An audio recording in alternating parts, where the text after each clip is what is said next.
What's happening, everyone? So welcome to Programming with Swift. In today's video I'm going to show you how we can add core data into an existing iOS project. I'm just going to start off with a new single view application and call it add core data. And as you can see, I don't have core data here.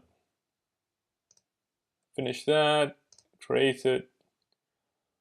Okay, awesome.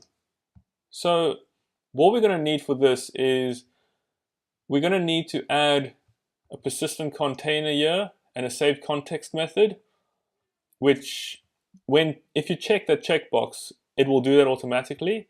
And then we also need to add in a new core data or data model file, which we're going to do first. So let's start off with adding the new file. You come down here to iOS source and you can scroll down and you should see core data. I'm just going to click on the data model file and then call it test model. And then I'm just going to add an entity to this so that we can test that it works later on. I'm going to call that test entity. And I'm going to add an attribute just called test value, which will be a string type. Okay, awesome. So now we can go back into our app delegate. And we will need to import core data. After we've done that, we just need to add in that persistent container and the save context method that I mentioned earlier. I have this from a previous project, so I will be copy pasting it from there. This is just the default one that comes with any core data project that you start off from checking that checkbox. So I'm just going to add it in here. And the only thing that we need to change here is this container. So we need to tell it what our data model's file name is. So for us, or for me, it's going to be test model, because that's what I named this over here. And now that we've done that, it's pretty much done. So I'm going to go into my view controller, and I'm going to import core data again, or as well, so that we can test if we can or cannot save the data. I do have an extension for this as well that I created earlier, which I'm going to be using now. I'm just going to copy paste it. The code is really unpleasant, but it does its job. And all this will allow us to do is save to core data and allow us to retrieve the value from core data. So you might come up with this error where it says that this test entity is not found.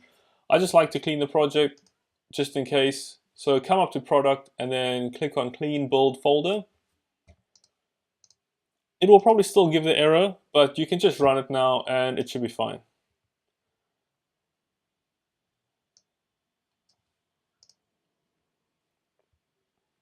You see, so everything sorted itself out and now it's green and good. Fantastic. So everything seems to be running correctly. I'm just going to now save some of the data and then we can check and make sure that works. So for this, I just need to say self.save. I'm going to save 3 items. Let's just say test 1, 2, and 3. When this saves correctly, or if it saves, we should see it show up in our console over here, because I print out saved and then I print out the value that we're going to be saving. So it's running now, and there we go. So as you can see, everything has been saved. And let's just test it out to make sure that it actually has been saved. So I'm just going to comment all of that stuff out, and then I'm going to say self.retrieve values. This is going to call this function that I've made here, which will just query all the values for that entity and then print them out. So to do that, I'm just going to run, and we should just see test 1, 2, and 3 show up in the console.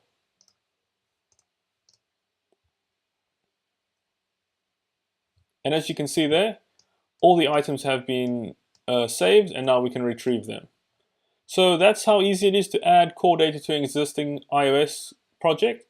If this has helped, please leave a like and subscribe, and I'll see you in the next video. Thanks.